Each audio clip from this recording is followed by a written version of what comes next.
We're joined by ESPN's Brian Windhorst to talk about his recent feature on Bam Adebayo and his quest to be considered among the best big men in the NBA. Plus, we talk about Miami's ability to lure free agents, how the league values Heat players, and the latest reporting on Donovan Mitchell. All that and more on a special episode of Locked On Heat.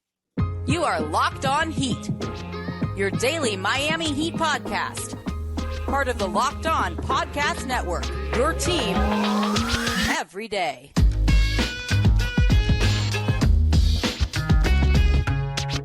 All right, welcome to Locked On Heat, your daily podcast on the Miami Heat. I'm Wes Goldberg, editor of allyoucaneat.com, and joining me as always is longtime NBA reporter David Ramil. However you're tuning in on YouTube, Odyssey, or your favorite podcast app, thanks so much for making Locked On Heat your first listen every day. LinkedIn Jobs helps you find the qualified candidates that you want to talk to faster. Post your job for free at linkedin.com/LockedOnNBA. That's linkedin.com/LockedOnNBA to post your job for free. Terms and conditions apply. Excited today to be talking to Brian Windhorst, who wrote a great feature on Bam Adebayo for ESPN.com called Miami's Bam Adebayo Once In on the NBA's List of Elite Big Man. If you haven't read it, we'll have a link to it in the show notes. But I want to get to a bunch of stuff with you, Brian, about the Heat, what they're looking at ahead of the trade deadline and all those things. But first, thanks for coming on. Were you at the game last night? And what did you think of the Heat's win?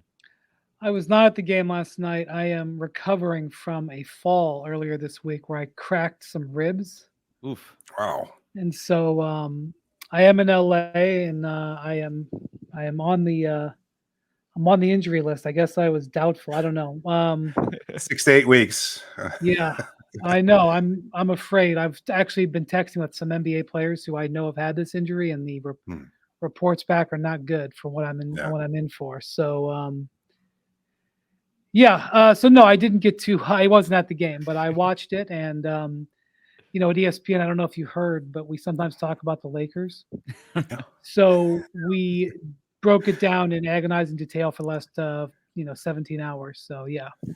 Well, what about the Heat's perspective? Because a lot of the conversation is around the Lakers and what's going on with Darvin Ham and all that kind of stuff. But it does feel like the Heat winning without Jimmy Butler and all that kind of stuff, to your point, did get swept under the wrong rug, at least a little bit nationally.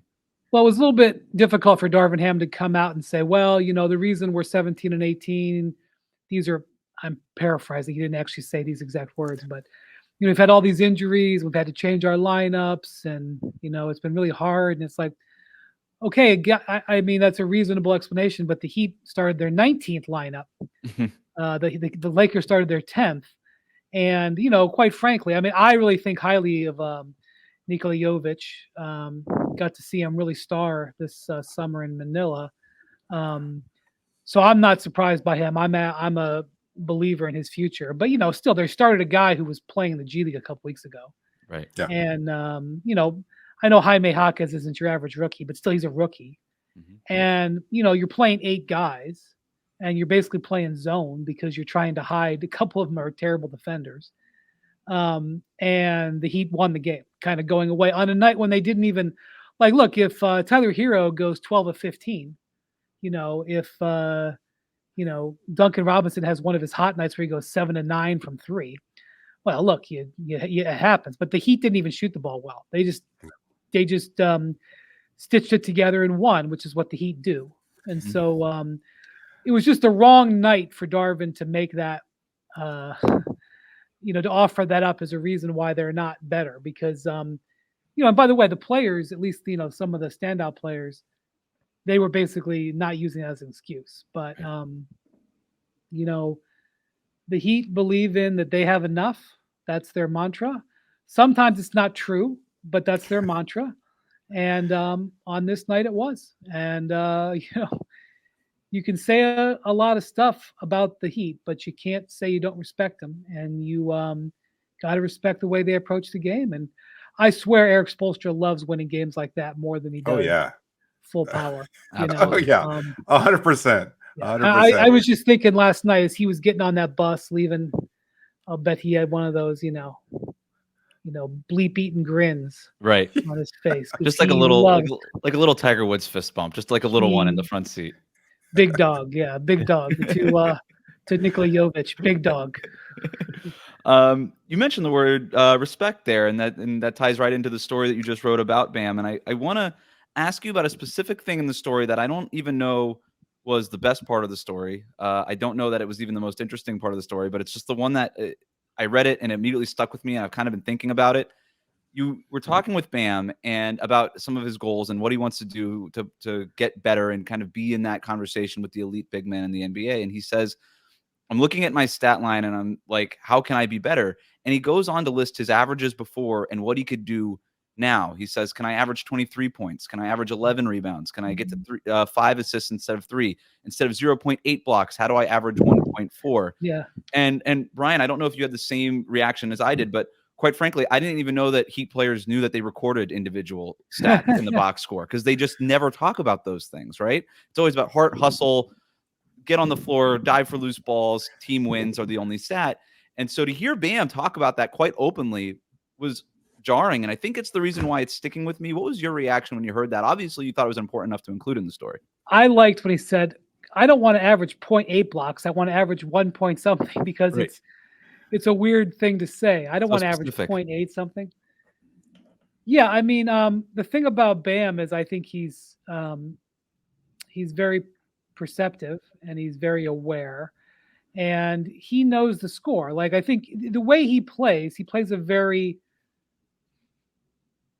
he plays a very team-centric game. You know, he's asked to do a lot of stuff that a lot of players wouldn't really want to do. And, you know, it's one of the things when Chris Bosh played center for the Heat and Eric Spoelstra was asking him to really work hard defensively.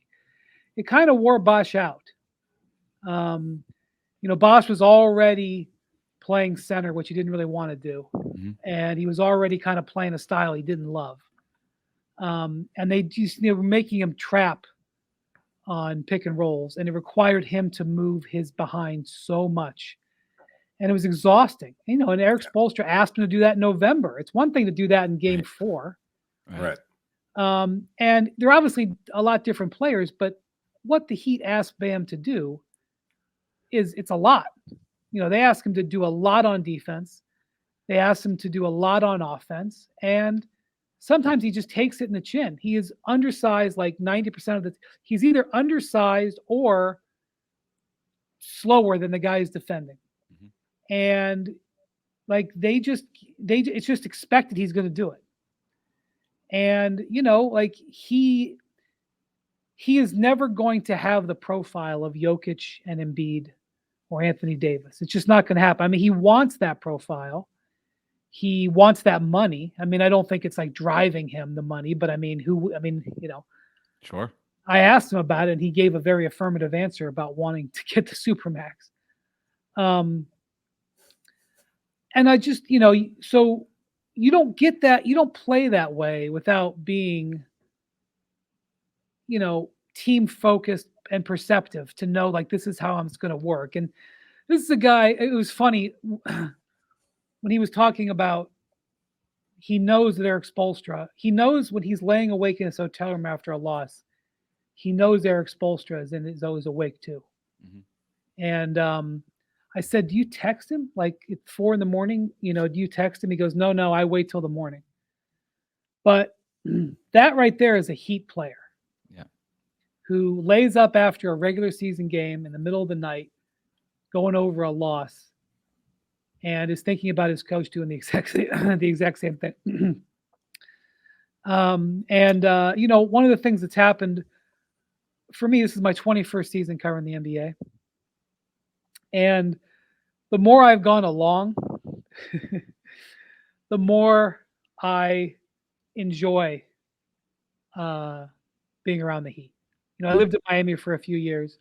It was high intensity times. I don't think I love being around the Heat.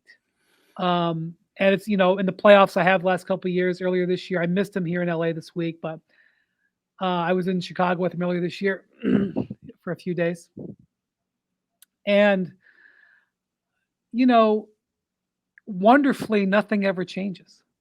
Like, Spoelstra is the exact same. I mean, maybe his techniques are slightly different and everything, but he is the exact same. the team ethos is the exact same. The team support staff is the exact same. Yes, the players change, but the way they roll doesn't change. There's a similarity between the way Udonis Haslem and Bam Adebayo approach the game. They're very different type of players. Sure. And it's comforting. Their way of doing business, even though it's so unique, is to me comforting. To hear Ira Winderman ask a question that annoys Eric Spoelstra after the game. Ira asks every 90%, time. 95% of Ira's questions have an or in them. He'll say, and in the second half of the question will always sort of be the off ramp. It'll be, right, Eric, were you guys absolutely horrible in that third quarter? Or was it just a matter of their team hitting shots? Right. And sometimes Eric's, you can just see it in his eyes,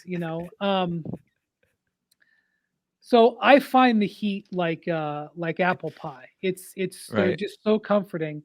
Right. And I just have come to really, really respect the way they handle their business. And Bam, to me, is a guy who is just the epitome of that. He handles his business. And yes, he knows the stats, but he also knows that he's not going to chase the block to get to 1.4. He's still going to play the scheme. At the start of the new year, every small business owner is asking themselves the same question. What's the one move I can make that'll take my business to the next level in 2024? Well, it's LinkedIn Jobs. They know that your success all depends on the team you surround yourself with. And that's why LinkedIn Jobs has created the tools to help you find the right professionals for your team faster and for free. It can be so hard to choose the right person, to give them the kind of quizzes that they might need to fill out in order to make sure that they have the skills that you're looking for whenever you're hiring. But LinkedIn makes those things so much easier. They're just not another job board. They've got a vast network of more than 1 billion professionals, which makes it the best place to hire. Hiring is easy when you have that many quality candidates. So easy. In fact, the 86% of small businesses get a qualified candidate within 24 hours. That's why small businesses rate LinkedIn Jobs #1 in delivering quality hires versus leading competitors. Post your job for free at linkedin.com/LockedOnNBA. That's linkedin.com/LockedOnNBA to post your job for free. Terms and conditions do apply. Today's episode is also brought to you by BetterHelp. If you're looking to speak to somebody and you might be seeking therapy, then BetterHelp is the option for you. It's difficult to go through these kind of changes during the holidays, the new year, and everything else like that. You think a lot of people see these joyous times publicly, but you might want to speak to somebody about something that's been bothering you for some time, or maybe even something that just started bothering you around the holidays. Well, there's no better option than speaking to somebody through BetterHelp, and BetterHelp makes it so easy for you to find a therapist that you might need. If you're looking for somebody and you think that you want to benefit from therapy, then try BetterHelp. Celebrate the progress you've already made. Visit BetterHelp.com/LockedOnNBA today, and you get 10% off your first month. That's BetterHelp, HELP.com/LockedOnNBA.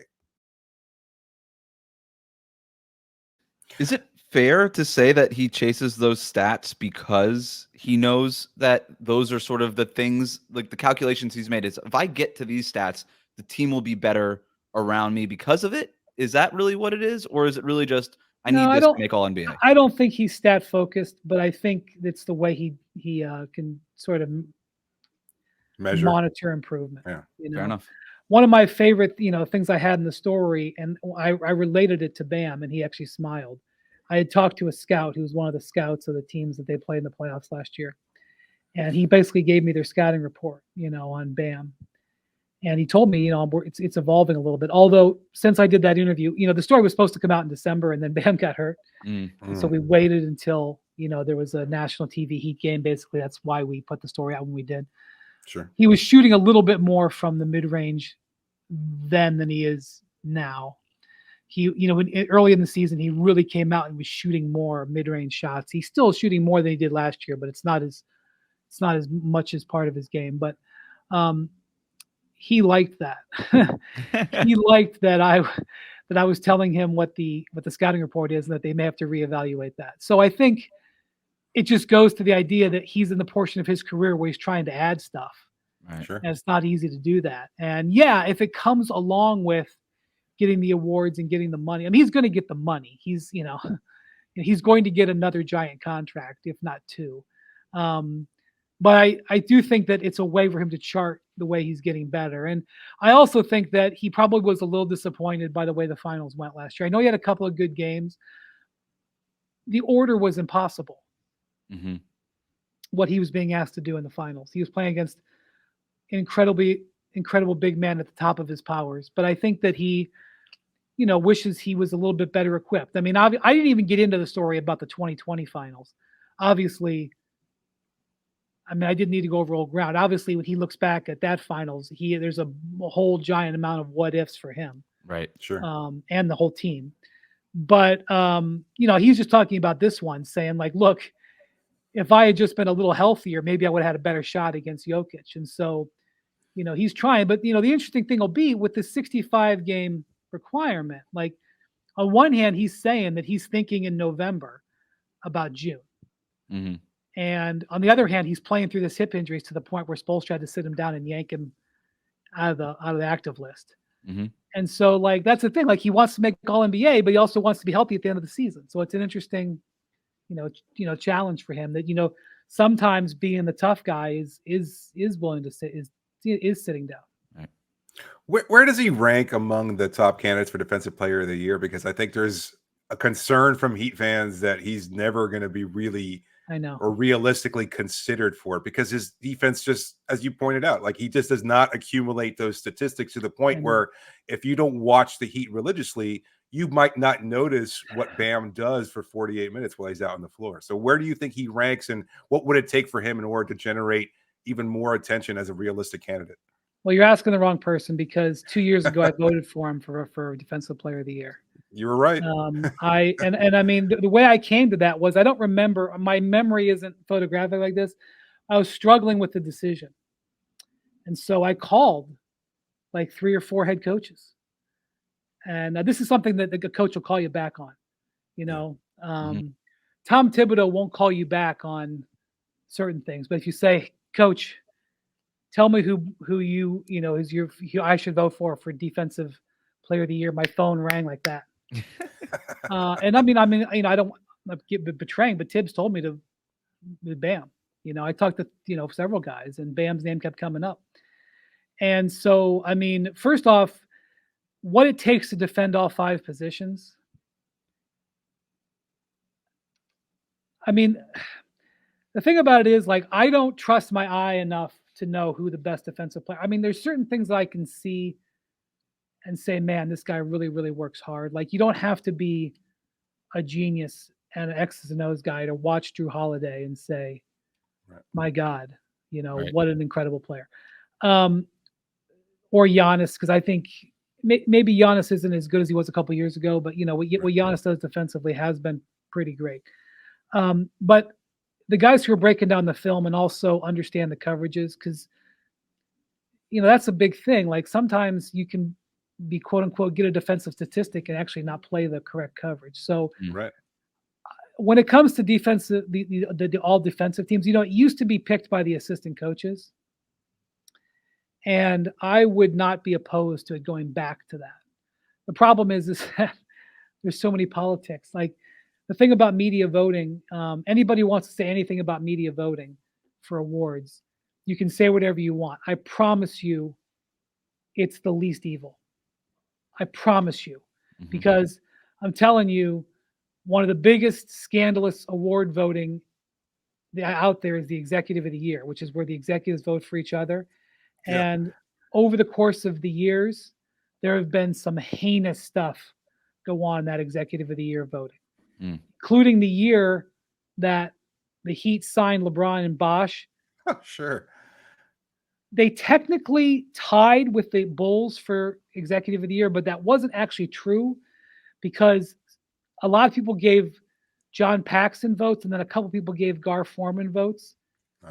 Technically, the Bulls got more votes than the Heat They called it a tie, I think, because it would be so embarrassing if the Heat didn't get it the year that they pulled off the greatest offseason in the history of pro sports. That's just one example. I'm telling you, the backstabbing and that stuff is horrible. Then you remember for a couple of years, the players did the Players Awards? Yeah. Yes. Those went away fast because there was some embarrassing stuff going on there. And then you just look at their voting for the All-Star team every year.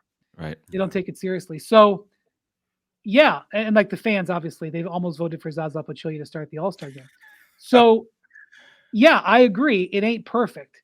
It's the best we got. But when it comes to the defensive evaluations, I don't think we're equipped. You may know your team. Like if you're a real conscientious beat writer or you're a real conscientious fan, you may know your team. But I'm sorry, I know enough to know that I don't know. So on those awards, I surveyed I use so what you're asking me is how can Bam do it? Give it back to the assistant coaches and because I don't think he will. As far as I mean, should he make because I think he didn't even make did he make second team last year? Yeah, second team. Okay. On all defense, yeah. I think I put him on second team. I don't he didn't have a great post All-Star break last year. Right. Yeah. So but I definitely voted for him 2 years ago. And you can check the receipts. Unless my ballot got screwed up, I definitely voted for him because but I think it's going to be hard to answer your question. Well, that was the year where he could have made it because that was the year Marcus Smart had it and almost felt like, we just sort of gave it to Marcus Smart on behalf of all guards. So, that was a little interesting. But the last question on Bam before we get to some other things here and zoom out, but any anecdotes, because I'm just fascinated from the reporting aspect of a story like that. Any reporting anecdotes that hit the cutting room floor that you feel like sharing? I can't remember other than I can't remember. That's a good question. The problem is I actually wrote the story 2 months ago in December, and then it sat around for a month, and then I updated it. Right. But I really appreciated Bam. First off, Bam gave me time on a game day.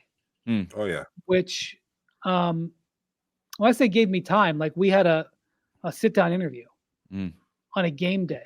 That doesn't happen, and I think the reason he did that because I think he's like, look, I would not mind some attention for my play. He was just killing. He's still having a great year, but he was killing at that point. Yeah. I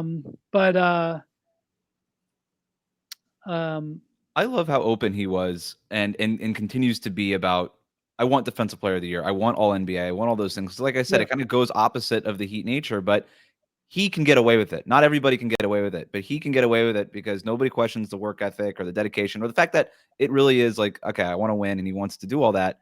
Like at some point you earn that ability to be like, I want these things. And I think that that's okay. It's almost refreshing. Also, I'll say this. He's a max player. Yeah. Who won a gold medal. That's the other thing. Like there was almost nobody in Tokyo. So I've covered Team USA for the last 6 years. I covered Team USA when they went to China in 2019.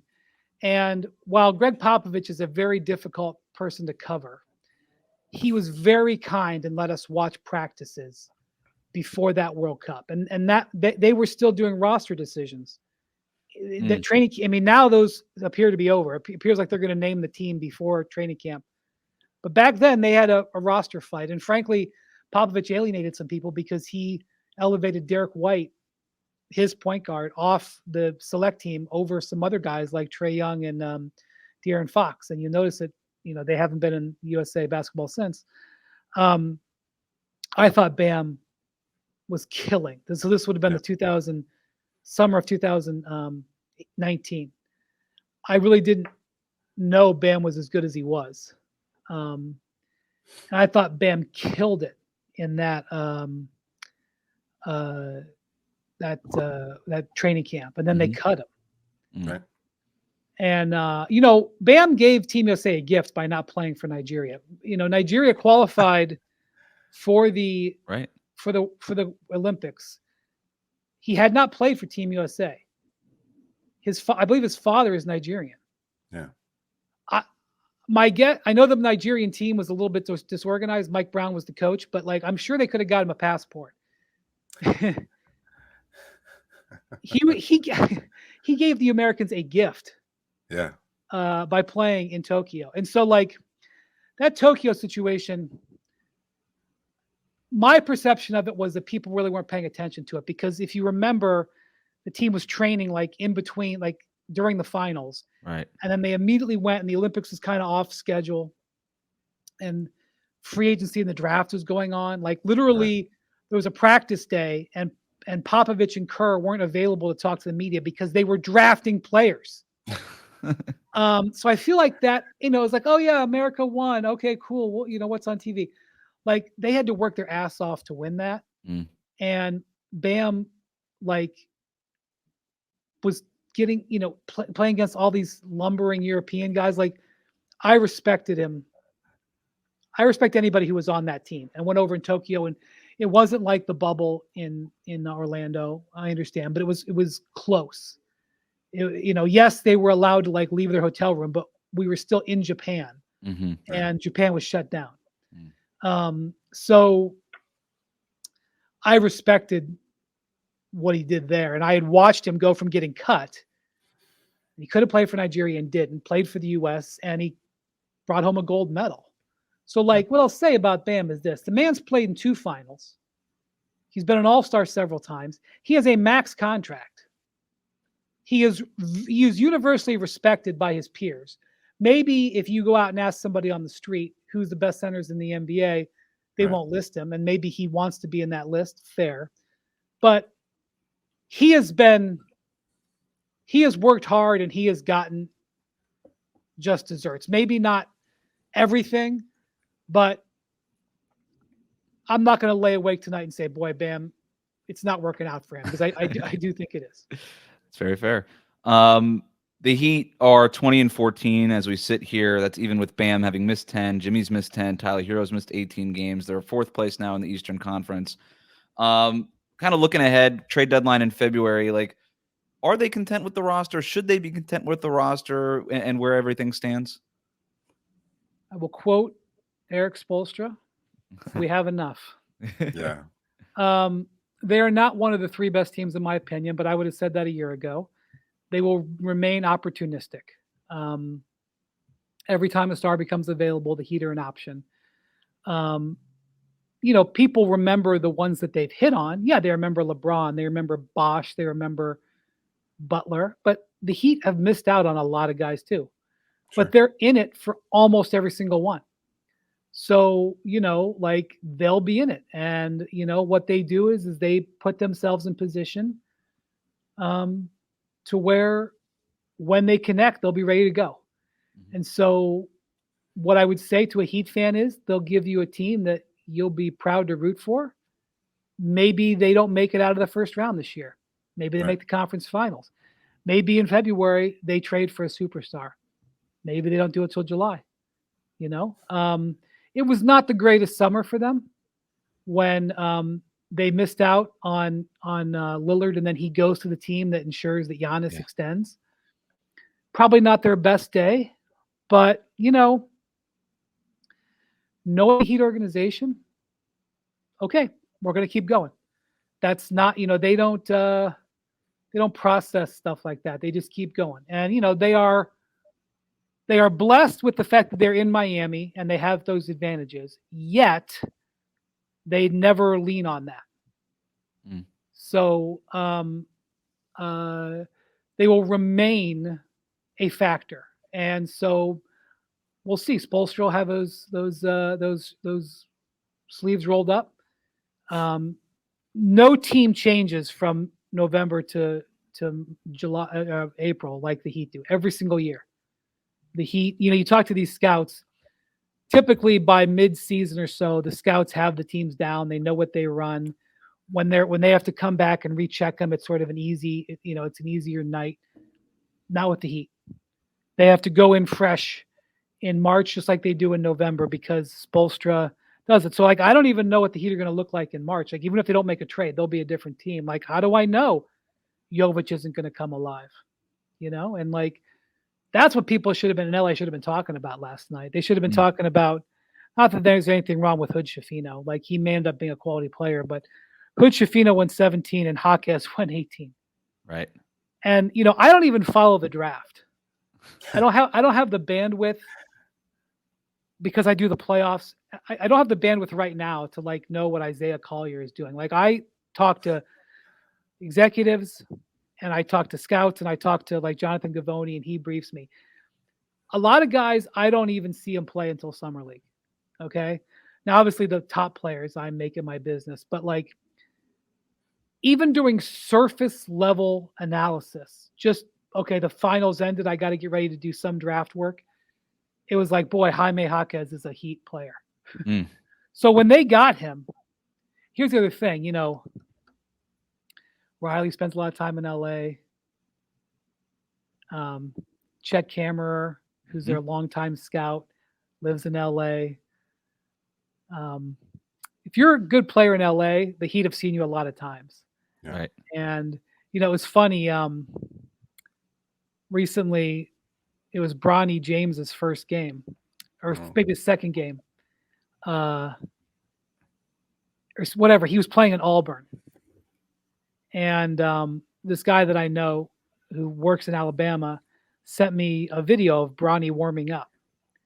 And right behind him in the first row, taking notes, is Adam Simon.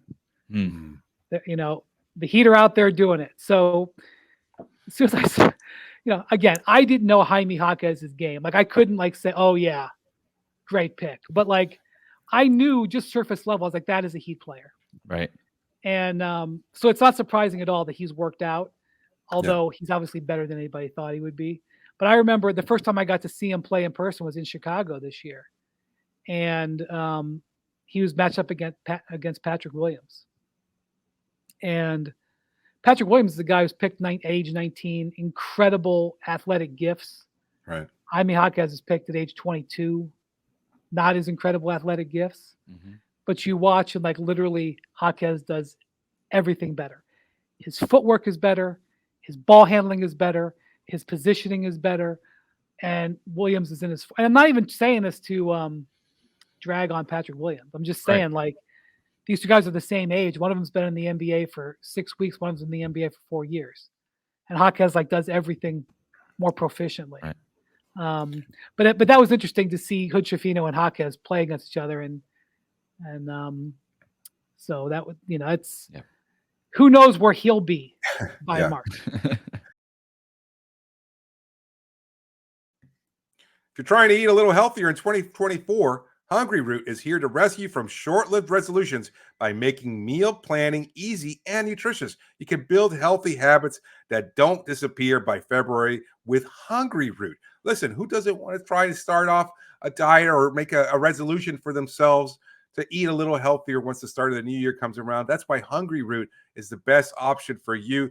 You can save money. You can reduce food waste because Hungry Root can help you save up to 30% on food waste each week. It saves time. Customers can save up to 5 hours per week using Hungry Root without the stress of grocery and meal planning. Sometimes you just get out of work and you just want to go right home. You don't want to deal with groceries. That's why Hungry Root is such a great option. Plus, you can get 40% off and free veggies for life if you use a special code.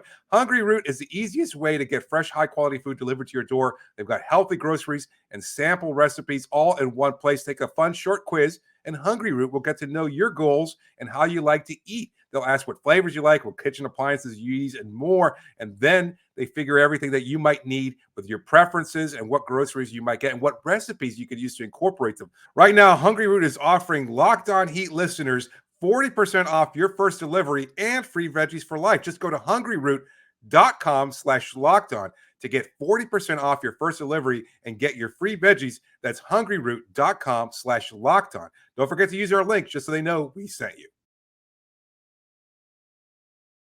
Well, you mentioned the off season, and I think a lot of Heat fans are kind of a little upset about how the national fan bases and media have portrayed Miami's assets. And I'm curious, from your insider's perspective, knowing these front offices as well as you do, how do other teams evaluate Miami's talent? Because you see even players that have been in the league for a while, let's say Gabe Vincent, like he can go and join a Lakers team, and obviously he's been dealing with injury, but it just seems like they find a way to thrive in Miami and can't thrive elsewhere.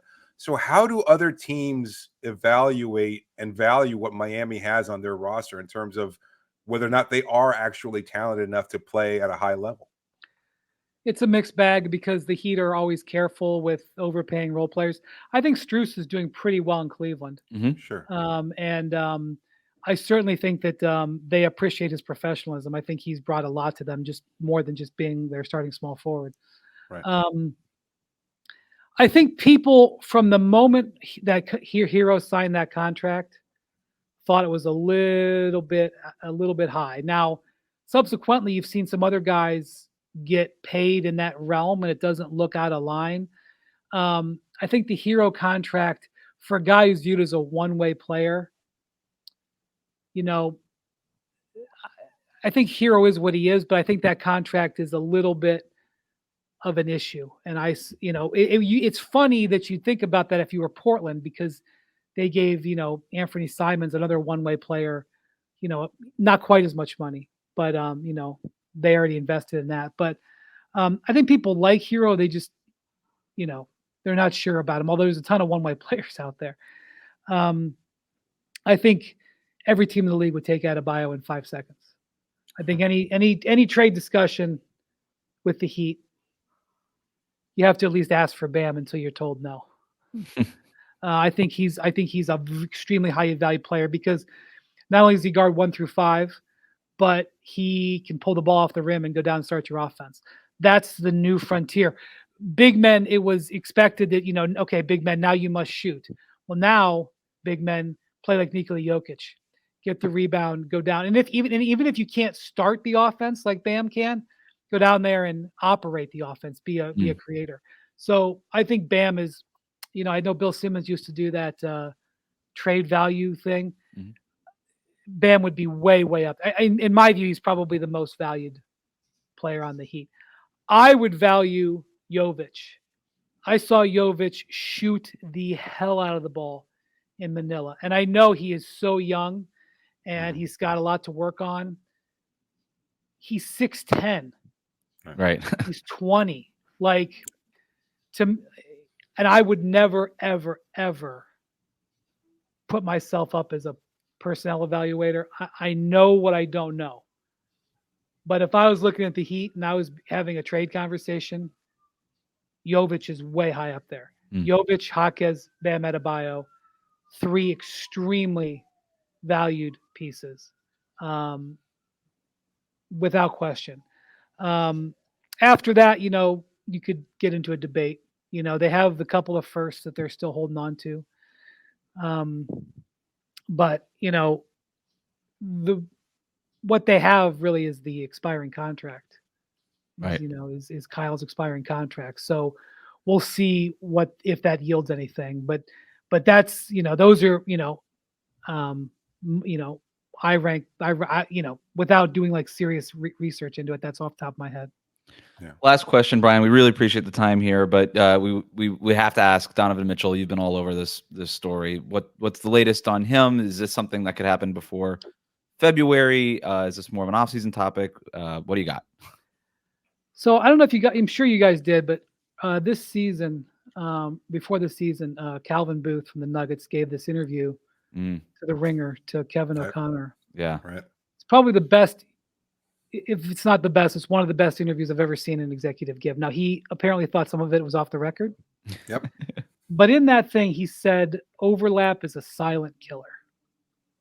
He was talking about the Lob City Clippers, if I'm not mistaken. Yeah. Where, Griffin and DeAndre Jordan were just super talented, but they couldn't stretch the floor. And, JJ Redick and Chris Paul. I mean, Chris Paul's a Hall of Famer. JJ Redick is, one of the best shooters of his era, but neither of them could defend bigs. They were too little undersized, not big men, but big wings. Yeah. And 20 years into my career, very rarely do I hear a concept in basketball where I'm like, oh my God, it stops and makes me reconsider things. And boy, is that true. He was talking about how they built the Nuggets, where, they didn't want to have any overlap. They wanted to have everybody kind of fit together. They didn't. And you look at the Cavs, and their overlap is It's all overlap. It's really problematic. And what's going on right now, Evan Mobley has been out, and Jared Allen is averaging 22, 16, and 6 assists, because in 2024, it's really hard to have a non-shooting 4 and a non-shooting 5. And when Allen has the floor space, because they've been playing George Niang, who's not headed to the Hall of Fame, but they've been spacing the floor a little bit more, and the Cavs have been winning at the same clip without Garland and Mobley as they were before. And that's not an indictment on those two players. It's an issue of their overlap. So they have two big men who overlap, and then they have two undersized perimeter players who need the ball and don't defend, and that's Mitchell and Garland. And so overlap is I don't say it's killing them, but I think they're not getting out of their talent what they need to get out of their talent. And I think they're in 5th or 6th, and maybe they'll finish 5th or 6th. But, will Donovan extend under these circumstances? Not everybody thinks so. And, can't really let him go into the last year of his contract. So I think it's going to be hard for the Cavs to come to that conclusion or decision either way, whether it's keep him or not by February, because I think that I think they'd like to see this team out. And I also, I've had a lot of conversations about, would it be smarter for the Cavs to trade a player in February or wait till the summer? And smart people disagree on that. So it's a really big decision. I don't know if they're going to be there. When I say decision, I don't mean whether they're going to trade him or not. I don't know if they're going to get there, but certainly one of the things that I think when you start to think about what the Knicks could trade for him, the position that the Cavs are in, they don't control their draft. After this year, they don't control their draft for 5 years. So that's going to Utah. So they really can't make a rebuild trade. Now, that doesn't mean you wouldn't. If the assets, you take the best assets in a star trade, even if those end up being draft picks. But it's very, the concept of them sinking backwards isn't appealing because they don't control their draft. So probably on the other side of any big trade, whether it's for Donovan or one of their other players, they probably need to have guys who can retrofit their team now. And the Knicks, the two players I thought would fit that bill would be Barrett and Quickly. Certainly in any kind of Mitchell trade, you would have wanted draft picks as well, but those were the two players I thought that would fit the Cavs. One is a controllable player in rookie contract, another guy on a starter quality player on an okay contract. Some think it's bad. I think it's okay. And then draft picks. So the Knicks have now made that move. So any sort of, it doesn't mean that they can't find another way, but I would think that the Knicks' chances of trading for Donovan, were he to become available, may have dimmed mildly, which would mean that the Heat's position, if they want Donovan, I don't even know if they do, would become a little bit more interesting. But, again, I don't know where the Cavs are, like on Jokic and Jaquez. Like those are the two names I'd be thinking about. So I don't know. I think to be determined, and I think when I say to be determined, it's not just a cop-out answer. I think the Cavs have a lot of very hard decisions to make. And one of the things that's happened is these two guys have gone out and they've watched Jared Allen explode, is they got to be really hard evaluating what they're going to do. And I don't know if they're going to be able to get to any firm decisions by early February. Well, Brian, thanks so much for joining us. We took up way too much of your time. For anybody listening that doesn't know, you're everywhere on ESPN. Read the story. Miami's Bam Adebayo once in on the NBA's list of elite big men. Again, we'll keep that link in the show notes. But Brian, thanks so much. We really appreciate the time. Thanks, guys. Have a great weekend. You too. You too. Thanks again to Brian Windhorst for joining the show. Thanks to you for making Locked On Heat your first listen every day. Hit that subscribe button on YouTube and follow us on your favorite podcast app. Locked On has launched the first ever national sports 24/7 streaming channel on YouTube. Locked On Sports Today is here for you 24/7, covering the top sports stories of the day with the local experts of Locked On, plus our national shows covering every league. Go to Locked On Sports Today on YouTube and subscribe to the first ever national sports 24/7 streaming channel.